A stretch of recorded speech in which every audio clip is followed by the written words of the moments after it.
की 12 ज्योतिर्लिंगापैकी एक असणाऱ्या श्री क्षेत्र भीमाशंकरची ही भूमी छत्रपती शिवरायांची, संत माऊलींची, तुकाराम महाराजांची, आणि या भूमीला ज्यावेळी भेसळयुक्त म्हणून आंबेगाव तालुका असेल, शिरूर असेल, जुन्नर असेल, खेड असेल, याचा उल्लेख राज्यामध्ये देशामध्ये ज्यावेळी जातो त्यावेळी तुमची आमची मान ही शर्मेने त्या ठिकाणी खाली घालावं लागते. म्हणून एक उपदेशपर अभंग आहे, तुकाराम तुकाराम नाम घेता कापे यम. त्या उक्तीप्रमाणे राज्याच्या एफडीएच्या आयुक्तपदी तुकाराम मुंडे साहेबांची नियुक्ती झाली आणि आज भेसळखोर खऱ्या अर्थाने थरथर कापायला त्या ठिकाणी लागले.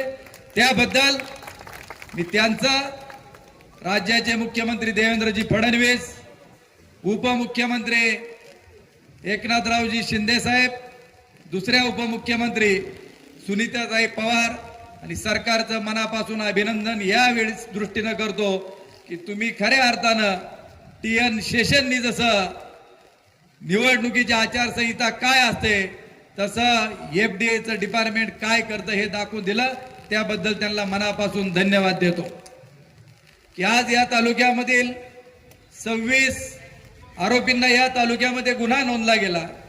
26 आरोपींच्या विरोधामध्ये 13 आरोपींना अटक झाली. 13 आरोपी अजून फरार आहेत.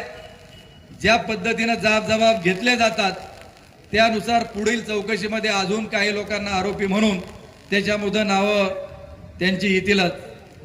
की हे दूध ज्यावेळी तर तयार होत होतं, की जे तपासामध्ये आकडेवारी आहे की ज्याचं संकलन 500 ते 600 लिटर होतं, त्यापासून तयार होणारं दूध आपण म्हणतो की भुसा जर घातला चांगला, सुगरात चांगलं दिलं, पेंड जर चांगली दिली तर गाईचं दूध वाढतं.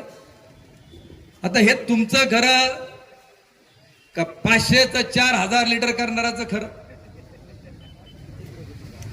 या तालुक्यामधला काबाड कष्ट करणारा शेतकरी, त्याच्या कष्टाला मोल नाही, परंतु 400-500 लिटरचं दूध ज्याच्याकडे गोळा होता तो 4000 लिटर दूध या तालुक्यातील संस्थांना विकलं गेलेलं आहे, प्रक्रिया उद्योगांना. तर हे दूध घेणारे कोण, ती कंपनी कोणती, तिला वरद हस्त कोणाचा, याचा छडा लावण्याचं काम नजीकच्या काही दिवसामध्ये FDA आणि पोलीस अधिकारी केल्याशिवाय राहणार नाही, हा विश्वास देखील या निमित्ताने व्यक्त त्या ठिकाणी करतो. की गेल्या काही दिवसात पाहताय की हे भेसळ ज्यावेळी सापडत होती त्यावेळी या परिसरामध्ये मंगळवार बुधवार मोठ्या प्रमाणामध्ये पाऊस झाला. शेतकऱ्याला वाटत होतं पाऊस त्या ठिकाणी चांगला व्हावा, धरणं भरावी, परंतु काहींना या पावसाचं एवढं सोनं करून त्या ठिकाणी दाखवलं की अवसरीच्या घाटापासल्या ओढ्यामध्ये पाणी तर आलंच, पिंपळगावच्या ओढ्याला पाणी आलंच, पण त्याबरोबर एक चांदीचा थर देखील त्या पाण्याबरोबर वाहत त्या ठिकाणी आला. कौतुकाने लोक पाहायला गेली, कुतूहलाने पाहायला गेली. संदीप उतरडे त्यांनी मीडियावरती दाखवलं की हा काय फेस कसला आहे. आणि आम्ही ज्यावेळी पोलीस स्टेशनला नवीन आलेले वाघमोडे साहेब यांना सांगितलं, त्यांच्या लोकांनी येऊन त्याची पाहणी केली. जसं इकडं घडलं तसं शिक्रापूरच्या वेळ नदीच्या परिसरामध्ये देखील ही घटना घडली. आणि विजयराव शिंदेने देखील खेड तालुक्यातलं उदाहरण आपणा सर्वांच्या समोर देखील या ठिकाणी सांगितलेलं आहे. की उजव्या कॅनॉलमध्ये देखील मोठ्या प्रमाणावरती हे दूषित प्रकल्पामधलं पाणी असेल, दूध असेल ते सोडलं जातं आणि त्यामुळे उजव्या कॅनॉल खालची जी गावं आहेत, मला प्रामाणिकपणे सांगा, आम्ही मधल्या काळामध्ये प्रत्येक गावामध्ये गेलो त्यावेळी अनेक लोकांनी सांगितलं की आमच्या विहिरीतल्या पाण्याला एक प्रकारचा तवंग आलेला आहे, पाण्यात उतरल्यानंतर खाज येते पायाला. हे खरं की खोटं? अनुभवलं तुम्ही उजव्या कॅनॉलचे? मग हे सगळे याच्यामध्ये सोडणारे कोण आहेत? आणि यामुळे या परिसरामध्ये कॅन्सर आणि त्वचेचा आजाराचं प्रचंड प्रमाण त्या ठिकाणी वाढलेलं आहे. आणि मित्रांनो, आपणा सर्वांच्या माहितीसाठी की कॅन्सरचं हॉस्पिटल पूर्वी फक्त टाटा हॉस्पिटल म्हणून होतं, मुंबईला तिथं पेशंट आपल्याला न्यायला लागायचा. नंतर इंद्रायणी झालं आळंदीला. आणि आज तुमच्या माझ्या दृष्टीनं अत्यंत दुर्दैवाची बाब आहे की जुन्नर तालुक्यामध्ये 2 कॅन्सरची हॉस्पिटल झाली आणि त्याची क्षमता 150 कोटीची त्या ठिकाणी करण्यात आली। कारण डॉक्टरांच्या याच्या म्हणण्यानुसार की या भागामध्ये प्रचंड मोठ्या प्रमाणात कॅन्सरच्या रुग्णांचं प्रमाण वाढतंय। महात्मा फुले कृषी विद्यापीठ आणि महाराष्ट्र सरकारने एक निर्णय घेतला की खोडच्या GMRT पासून 5 किलोमीटरच्या अंतरामधले 5 गावं त्यांनी आता निवडतायत आणि त्या गावांमध्ये 10-10 शेतकऱ्यांची निवड होऊन सरकार आणि शेतकऱ्यांच्या सहभागाने कॅन्सरला घातक जी द्रव्ये आहेत ती सोडून, जी औषधं आहेत ती सोडून आपल्याला या ठिकाणी ट्रायल बेसवरती शेतीमाल पिकवायचा आहे आणि ते आपल्याला सिद्ध करून दाखवायचं आहे की असा जर माल आपण पिकवला तर या परिसरामध्ये कॅन्सरचं प्रमाण घटेल आणि म्हणून या परिसरातले जे नदीच्या पाण्याचे नमुने आहेत ते देखील दूषित असल्याचं विद्यापीठाच्या निष्कर्षामध्ये त्या ठिकाणी जाणवत आहे। मला आपणा सर्वांना एक गोष्ट नमूद करायची की काल देखील आम्ही पोलीस अधिकाऱ्यांना जाऊन भेटलो, FDAच्या अधिकाऱ्यांकडून माहिती त्या ठिकाणी घेतली आणि त्यांना सांगितलं की एकच प्रेस कॉन्फरन्स झाली आणि त्याच्या माध्यमातून आरोपींची नावं, ज्या ज्या दूध डेऱ्या आहेत संकलन करणाऱ्या त्यांची नावं प्रकर्षात आली, परंतु जो माल जप्त झालेला आहे त्याच्यामध्ये आपल्या तालुक्यामधील गोवर्धनची घे पावडर, परमिट पावडर जी आहे ती देखील जप्त करण्यात आलेली आहे। आणि मला या तालुक्यातील प्रक्रिया करणाऱ्या संस्थांना देखील या निमित्ताने सांगायचंय की तुम्ही जर म्हणत असाल की आमचा याच्याशी काही संबंध नाही तर जे जे या तालुक्यामध्ये दुधावर प्रक्रिया करणारे उद्योग आहेत त्यांना आज मी जाहीर आवाहन करतो की लेखी स्टेटमेंटद्वारे किंवा त्यांनी मीडिया समोर प्रेस कॉन्फरन्स मध्ये सांगावं की जेवढे हे बेसळखोर आहेत यांचं एकाच देखील एक थेंब दूध आम्ही घेतलेलं नाही हे त्यांनी जाहीर जनतेसमोर त्या ठिकाणी सांगावं। कारण जे पंचनामे आलेत, जे जबाब घेतले जातात, जे बँक ट्रान्झॅक्शन झालेले आहेत पैशाची त्याच्यामध्ये सरळ आलेले आहेत आणि या आरोपींनी कबूल जबाब दिलेले आहेत की आम्ही यांना दूध त्या ठिकाणी विकलेलं आहे। ते नजीकचं जे चार्जशीट दाखल होईल त्याच्यामध्ये सगळे आकडेवारी आणि FDA देखील प्रेसच्या माध्यमातून आपणा सर्वांना दिल्याशिवाय राहणार नाहीत। आज तुमच्या माझ्या दृष्टीनं शेतकऱ्यांच्या दृष्टीनं जे नुकसान झालेलं आहे हे प्रचंड मोठं आर्थिक नुकसान झालेलं आहे की जे भेसळीचं दूध मार्केटमध्ये आलं त्याच्यामुळे आपण मधल्या काळामध्ये दुधाला 27-28 रुपये भाव होता। शेतकऱ्याला हा धंदा करणं परवडत नव्हतं। आपण सरकारने अनुदान द्यावं अशा प्रकारची मागणी करत होतो, परंतु अनुदान आपल्याला सरकारकडून मिळालं नाही। अनुदानाची गरज काय? ज्यावेळी बाजारभाव कोसळतात, उत्पादन खर्च परवडत नाही त्यावेळी आपल्याला अनुदानाची गरज असते। परंतु आज रोजी जवळपास ही भेसळ 25% जर थांबली तर उद्याच्या काळामध्ये मी तुम्हाला सांगतो जसं आपण तुमच्या सर्वांच्या एकीने लढलो, बिबट्या सोडायचा नाही, पिंजऱ्यात पकडलेला बाहेर त्या ठिकाणी जाऊन द्यायचा, परत येऊन द्यायचा नाही, त्याला आपल्या आंदोलनाला यश आलं। कांद्याचं आंदोलन केलं, 3 मार्केटमध्ये लिलाव बंद पाडले, त्या दुसऱ्या दिवशी 5 रुपयांनी कांद्याचे भाव वाढले का नाही वाढले? आणि म्हणून मी आज आपल्याला सांगतो की उद्याच्या काळामध्ये देखील आपण हा लढा यशस्वीरित्या लढू आणि मला खात्री आहे की नजीकच्या काळामध्ये लिटरला 5 रुपये दुधाला भाव शेतकऱ्यांना वाढल्याशिवाय राहणार नाही। हे देखील सरकार याच्यामध्ये दखल घेतल्याशिवाय राहणार नाही हे देखील मी सांगतो। आणि आजपर्यंत 5 रुपये लिटर प्रमाणे जी जवळपास 200 ते 250 करोड रुपयाची नुकसान झालेली शेतकऱ्यांची ही जबाबदारी कोणाची हे देखील हे टाळू शकत नाहीत। या बेसळीचा सूत्रधार कोण? आणि उद्याच्या काळामध्ये आम्हाला हा बेसळीचा गोवर्धन काढल्याशिवाय थांबायचं नाही हे देखील मी आपणा सर्वांना या निमित्ताने सांगतो। जे आरोपी आहेत त्यांची नावं देखील निष्पन्न त्या ठिकाणी झालेत। संदीप लोढा अनेकांनी सांगितलं, तुमच्या माहिती करता मी त्या दिवशी मीडियाला देखील सांगितलं की पहिला गुन्हा याच्यावरती 2005 ला दाखल झाला, दुसरा 2008 ला दाखल झाला, तिसरा गुन्हा 2020 ला दाखल झाला आणि चौथा गुन्हा 2026 ला त्या ठिकाणी दाखल झाला।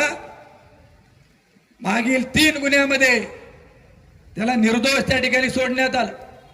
तो गुन्हेगार आहे हे या तालुक्यातील आमदार दिलीपराव वळसे पाटील यांना माहित नाही का?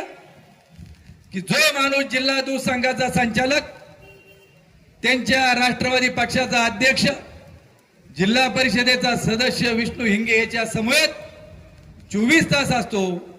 विष्णू हिंगेला देखील मला विचारायचं आहे की या जिल्ह्याचा जो सहकारी दूध संघ आहे, त्याचं अवसरी दूध शीतकरण केंद्र आहे, ती तुमची काही खासगी मालमत्ता नाही. यांचा मुक्काम रात रोज शेतकऱ्यांकरता असणारं गेस्ट हाऊस शेतकऱ्याला नाही, पण यांची सगळी राहण्याची व्यवस्था आहे. आणि तिथं हा संदीप लोढा, सुशांत हिंगे हे काय त्या ठिकाणी तुमच्या सोबत करत असतात. तुमची गाडी देखील चालवायला तो त्या ठिकाणी असतो. याचे सीसीटीव्ही फुटेज देखील पोलीस आणि एफडीआयने त्या ठिकाणी घेतलेले आहेत. हे देखील त्यांना या निमित्ताने मी जाहीर सांगतो. हे ब्रॅकेट कसं आहे की हा माल घेतलेला सगळ्यात महत्वाचा गेला कुठं, हा आमचा सवाल त्यांना आहे. हे म्हणतात आमचा काही संबंध नाही. विष्णू हिंगे यांच्या पक्षाचा अध्यक्ष, त्याचप्रमाणे राजेंद्र सांडभोर आपल्याच मतदारसंघात त्यांची पत्नी पंचायत समितीला निवडून आलेले, शुभम वाळूंची बहीण पंचायत समितीला त्या ठिकाणी निवडून येते. पोंदेवाडी गावचा आता सोशल मीडियाला एका टाकले की म्हणले देवदत्त निकमने आपल्या गावाची बदनामी त्या ठिकाणी केली, पोंदेवाडी त्यांना एंट्री त्या ठिकाणी द्यायची नाही.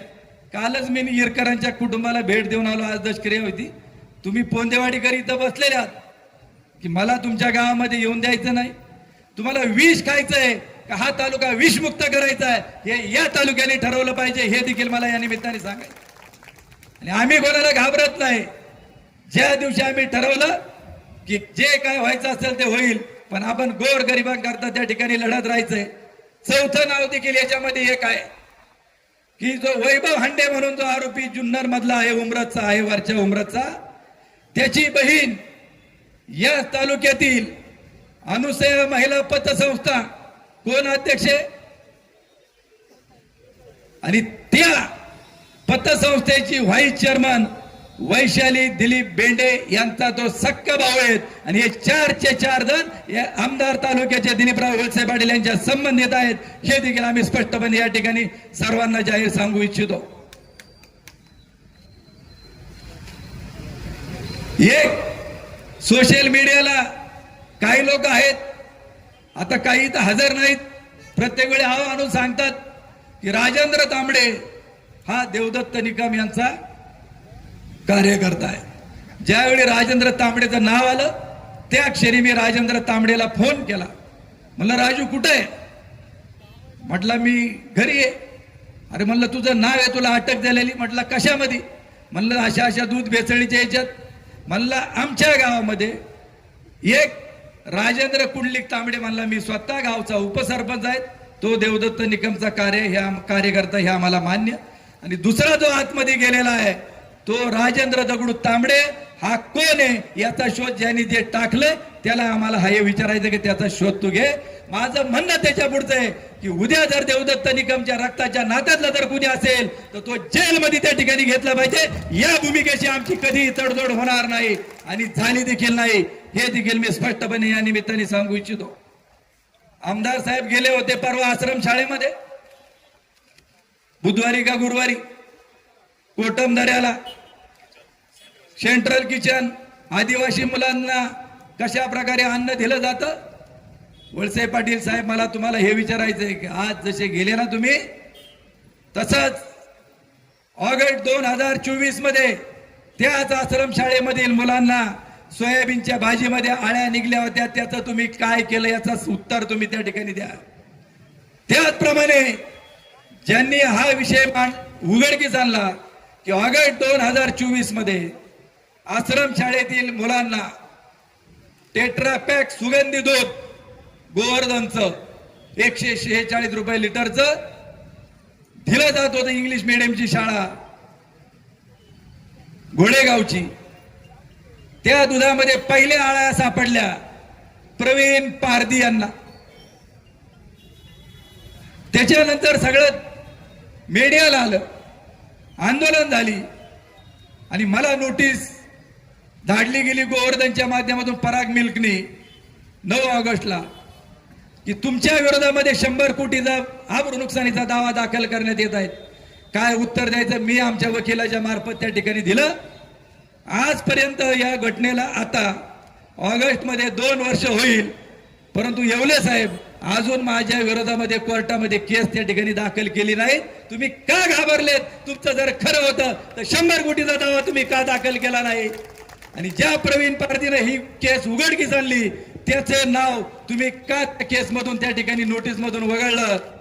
तर काय उत्तर आम्हाला मिळालं पंचायत समितीच्या निवडणुकीमध्ये की प्रवीण पारधीची बायको ज्योती पारधी हिला पंचायत समितीची उमेदवारी आज जे ह्या आंदोलनामध्ये राष्ट्रवादी काँग्रेस पक्ष अजितदादा यांचा पक्ष ते इथं कुणी सहभागी नाहीत, त्यांनी त्यांना उमेदवारी दिली, त्या निवडून आल्या.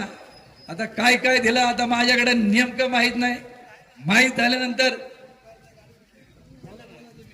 प्रवीण पारधीला विचारायचं गाडी कुठून भेटली, जी गाडी चालवत होती गाडी कुणी दिली ती विचारा एकदा. मग निवडून आल्यानंतर की ज्यांनी भेसळ उघडून करून दिले असे मॅनेज होणार लोकांना जर तुम्ही त्या ठिकाणी पद देणार असेल तर तुमचा ह्या आदिवासी जनता कधी त्या ठिकाणी स्वीकार करणार नाही हे देखील त्यांना या ठिकाणी ठाम सांगतो.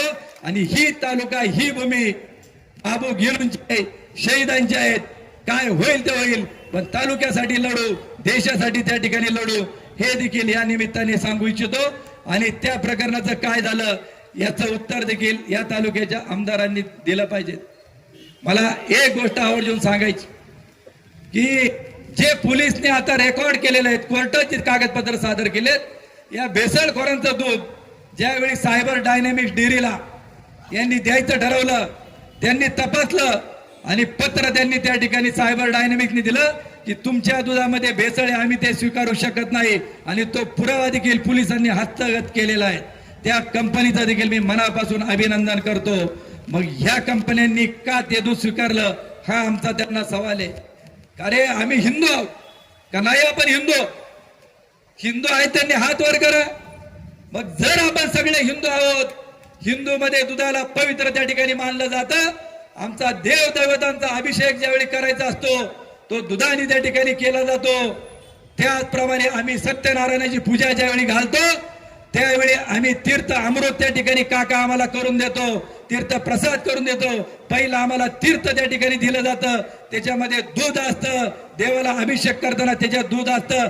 मग आम्हाला हिंदूंना जर तुम्ही केमिकल त्या ठिकाणी खाऊ घातला असेल, चरबी युक्त त्या ठिकाणी दूध घातलं असेल तर आमच्या हिंदूंच्या ज्या भावना दुखावलेल्या आहेत याला जबाबदार कोण याचं उत्तर देखील त्यांनी दिलं पाहिजे.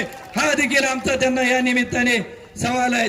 मी मनापासून अभिनंदन करतो की या विधानसभेच्या अधिवेशनात आमदार सुरेश अण्णादास, योगेशजी टिळेकर, जितेंद्रजी आव्हाड, गोपीचंदजी पडळकर, पाचोरेचे आमदार पाटील, काय नाव त्यांचं, कैलासराव का काहीतरी, कैलास पाटील पाचोरेचे आमदार, आणि रोहित पवारांनी काल फेसबुक वरती किशोर पाटील या सर्वांनी ज्यावेळी आंबेगाव तालुक्याच्या भेसळीचा प्रश्न उपस्थित केला त्याबद्दल प्रश्न उपस्थित केल्याबद्दल त्यांचं मी मनापासून त्या निमित्ताने अभिनंदन करतो. आपण सर्वांनी टाळ्यांच्या गजरात त्यांचा. परंतु खेद एका गोष्टीचा त्या ठिकाणी आहे की ही विधिमंडळामध्ये चर्चा चालू असताना या तालुक्यातल्या आमदारांना देखील आपण सांगितलं होतं 7 तारखेला की तुम्ही विधिमंडळामध्ये याच्यावरती बोला. त्याचबरोबर एक पत्र राज्याचे मुख्यमंत्री आणि तुकारामजी मुंडे आयुक्त यांना द्या की याच्यामध्ये मुळाच्या चौकशी मुळापर्यंत करा, जे कोणी दोषी असतील त्यांच्यावरती गुन्हे दाखल करा. आणि याचा आवाज मी विधिमंडळात उठवल. आणि या तालुक्याचा लोकप्रतिनिधी म्हणून आंबेगाव तालुक्याची जी बदनामी होत आहे ती सहन केली जाणार नाही.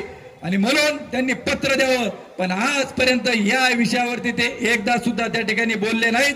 त्याबद्दल त्यांचा मी जाहीर निषेध या ठिकाणी करतो. एक वाक्य फक्त मीडियाला त्या ठिकाणी सुरुवातीला बोलले, ते काय कोणी उत्तर देत की जे कोणी दोषी त्याच्यामध्ये असतील त्यांच्यावरती कारवाई करावी. आम्ही त्याच्यामध्ये अजिबात काय हस्तक्षेप त्या ठिकाणी करणार नाही. जे अंमूल दूध असेल, कमी प्रतचं असेल, ते आजपर्यंत आपल्याला पाठीमागं पाठवलं जायचं.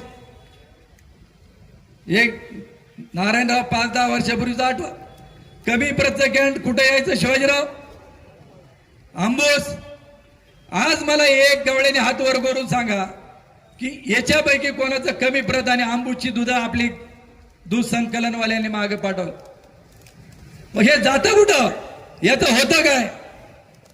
हे सगळं ज्याची एक्सपायरी झालेली आहेत. काही कामगारांनी आम्हाला मेसेज केलेत की एक्सपायरी झालेले जे तूप आहेत ते पुन्हा रिसायकलिंगला इथं घेतलं जातं आणि आमच्याकडे ते काम त्या ठिकाणी होतं. असे देखील अनेक कामगारांनी देखील आम्हाला मेसेज करून या ठिकाणी कळवलंय. चीज बनवलं जातं. मला जाताना 2च गोष्टींचा आता उल्लेख या निमित्ताने करणार आहे की आता आपलं हे संपल्यानंतर पत्रकार निमंत्रण आहेत तुम्हाला. आता जनसंवाद मेळावा आयोजित केलाय शिवगिरी मंगल कार्यालय. भेसळखोरांचा लाभार्थी असतील त्यांचा की एक भीती तुम्हाला दाखवणार आहे आता. अरे ज्यावेळी बिबट्याचं आंदोलन झालं, कांद्याचं आंदोलन झालं, विजेचं आंदोलन झालं, त्यावेळी हेच आमदार म्हटले वळसे पाटील, अरे आंदोलन करून यांनी करू प्रश्न काय त्या ठिकाणी सुटत नाही. कांद्याकरता हे 27 मेला दिल्लीला गेले होते. म्हणले 8-10 दिवस थांबा. मला आज वळसे पाटलांना या निमित्ताने सवाल आहे की या तालुक्यातील किती कांदा तुम्ही दिल्लीत गेल्यानंतर नाफेडनी खरेदी केला आणि आजचा नाफेडचा दर काय हे त्यांनी जाहीरपणे या ठिकाणी प्रेसला त्या ठिकाणी सांगावं. तुम्ही लढल्या रस्त्यावर म्हणून तुमच्या कांद्याला भाव मिळतोय, म्हणून बिबट्याचा प्रश्न त्या ठिकाणी सुटला जातोय. आणि आज तुम्हाला सांगणार आहेत की अशा पद्धतीने आपल्या तालुक्याची ही बदनामी केली जाते. उद्या इथल्यांनी जर दूध तुमची घ्यायची बंद केली तर तुम्ही त्या दुधाचं करणार काय? तुम्हाला मागच्या सारखे दिवस पुढे येतील. दूध रस्त्यावरती ओतून द्यावं लागतील. या तालुक्यातलं दूध सांगणार 15 लाख लिटर आहे, 10 लाख लिटर दूध आहेत. मित्रांनो, या डेऱ्यांवरती या भेसळखोरांवरती छापे टाका. ही मागणी तुमच्यापैकी कोणी केली होती? आपण कोणी केली होती का मागणी? हे ठरवलं राज्य सरकारने. आणि त्यांनी जो चांगला अधिकार आहे का जो सुतासारखा सरळ करेल त्या तुकारामजी मुंडेंची नियुक्ती राज्याच्या मुख्यमंत्र्यांनी केली. आणि त्यांनी सांगितलं कुणी भेसळखोर असो त्याला त्या ठिकाणी पकडा. उद्याच्या काळामध्ये या तालुक्यातलं दूध घेण्याची जबाबदारी देखील सरकारची त्या ठिकाणी आहे. आणि सरकारने सांगितलेलं आहे, विधिमंडळामध्ये अन्न खात्याचे मंत्री नरहरी झिरवळ साहेबांनी देखील सांगितलेले कोणी असलं तर सोडणार नाही. शेतकऱ्यांच्या पाठीशी आम्ही ठामपणे उभं राहू. म्हणून तुमचं लक्ष त्या ठिकाणी विचलित करण्याचा प्रयत्न करतील त्याला तुम्ही घाबरू नका. परत विचारतील की तुम्ही विधिमंडळात म्हणतील मी का बोललो नाही की या परिसरामध्ये प्रचंड मोठा पाऊस झाला, मोठं नुकसान झालं आणि नुकसानीची पाहणी करण्याकरता मी इकडे आलो. तुम्ही आले, धन्यवाद. पूर्वी येत नव्हते. आता 2-2 वर्षापूर्वी ज्यांच्या कुटुंबामध्ये एखादी घटना झाली असेल तिथं जायला लागले. लहान लहान मुलांचे मुके घ्यायला लागले. खंजेरी घेऊन आता नाचायला सुरुवात केली. अरे ही जनता ज्यांनी तुम्हाला 7 वेळा आता 8व्यांदा निवडून दिलं ही काय विसरलेली नाही. ती तुमचा साहेब म्हणून असणारा तोरा. आणि या तालुक्यातील जनतेने तुम्हाला खाली उतरवण्याचं काम त्या ठिकाणी केलेलं आहे हे देखील त्यांनी लक्षामध्ये ठेवावं. तुम्ही बुधवारी आले, गुरुवारी आले, मला आवर्जून सांगायचंय तुम्ही पाहणी केली, त्यांच्या अगोदर आम्ही पाहणी केली. काही गावं आमची राहिलेत, आम्ही 2 दिवसामध्ये तिकडे जाणार आहोत. पाहणी केल्यानंतर गुरुवारचं अधिवेशन रात्रीचं पहाटे 3 वाजेपर्यंत चालू होतं. कारण शेजारच्या तालुक्यातील शिवसेनेचे आमदार बाबाजी काळे यांनी रात्री 2 वाजता त्या ठिकाणी भाषण केलं. तर रेकॉर्ड तुमच्या आमच्या सगळ्यांकडे आहेत. मग इथली पाहणी केल्यानंतर इथल्या लोकांना जर कॅन्सर होणार असतील, इथले लोक जर मरणार असतील तर भेसळीपासून हा तालुका मुक्त करण्याकरता तुम्ही त्या दिवशी हाऊसमध्ये का गेले नाहीत, शुक्रवारी का गेले नाहीत, हा देखील आमचा त्यांना सवाल आहे. जांभोळीला गेले, पाहणी करायला. आता वयोमानानुसार आपण आजारपणामुळे प्रत्येक स्पॉट वरती प्रत्येकाला जाता येईल असं काही नाही. ठीक आहे, गेलात पाहिलात, आम्ही मान्य करतो की प्रकृतीमुळे ठराविक स्पॉटला सगळे 100% जाऊ शकत नाहीत. परंतु तिथं गेल्यानंतर पावसा पाण्याचं नुकसानीचं विचारायचं सोडून दिलं. काय विचारलं जांभुरीच्या लोकांना माहिती आहे?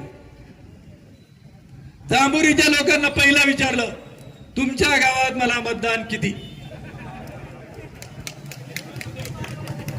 मला लीड का मिळालं नाही.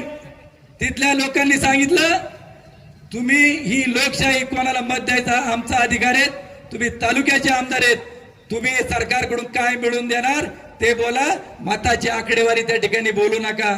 आता मताचा तर रोज ज्या गावात जाईल तिथं पहिला सवाल, 1,500 निवडून दिलं कसं काय मंत्रीपद मागू, 1,500 निवडून दिलं कसं काय मंत्रीपद मागू. अरे डुप्लिकेट ट्रम्पेट आणि देवदत्त निकम जर नसता तर तुम्हाला घरी बसायला त्या ठिकाणी लागलं असतं, हे तुम्ही विसरता कामा नये. हे देखील मला या निमित्ताने आपल्या सर्वांना त्या ठिकाणी सांगायचंय. आणि म्हणून की आज त्यांनी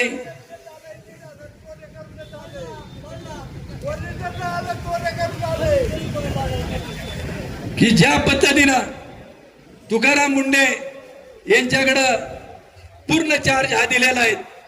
विधिमंडळात यांनी एक विषय मांडला तिथं की याच्या बरोबर अगोदर हे उघडकीस येण्याच्या अगोदर विधिमंडळात प्रश्न मांडला की एफडीए बरोबर तुकाराम मुंडे यांच्याकडं हापकींचं पूर्णपणे चौकशी करण्याचं पूर्ण काम त्यांच्याकडे त्या ठिकाणी सोपव. आमचा सवाल पत्रकार बांधवांनो आहे की इथं धाड पडायच्या अगोदरच यांना कोण लागली होती का, की मुंडे साहेब इथं लक्ष घालणार आहेत आणि त्याच्यामुळे यांना आपण तिकडं हापकींकडे त्या ठिकाणी डायव्हर्ट करावं, हा देखील आमचा त्यांना सवाल आहे. आणि जाता जाता एक 3 प्रश्न त्यांना या ठिकाणी विचारायचे की आजचा जनसंवाद आजच का, बिबट्यावरती का घेतला नाही आणि बिबट्यामध्ये आमच्या बरोबर आलेल्या गुन्हे का दाखल झाले नाहीत, कांद्यावरती तुम्ही रस्त्यावर का उतरले नाहीत. आणि त्याचबरोबर ज्यावेळी बीडचं प्रकरण झालं, संतोष देशमुख हत्या प्रकरण, तर त्यावेळी धनंजय मुंडेंना राजीनामा द्यावा लागला की नाही लागला. नाशिकचं अशोक खरात प्रकरण झालं, त्यांच्या अध्यक्षा रुपालीताई चाकणकरला राजीनामा दिला की नाही द्यावा लागला. आम्ही देखील या निमित्ताने सांगतो की आंबेगाव मंचरची झालेली जी बदनामी आहे याची नैतिक जबाबदारी स्वीकारून या तालुक्याचे आमदार दिलीप वळसे पाटील यांनी राजीनामा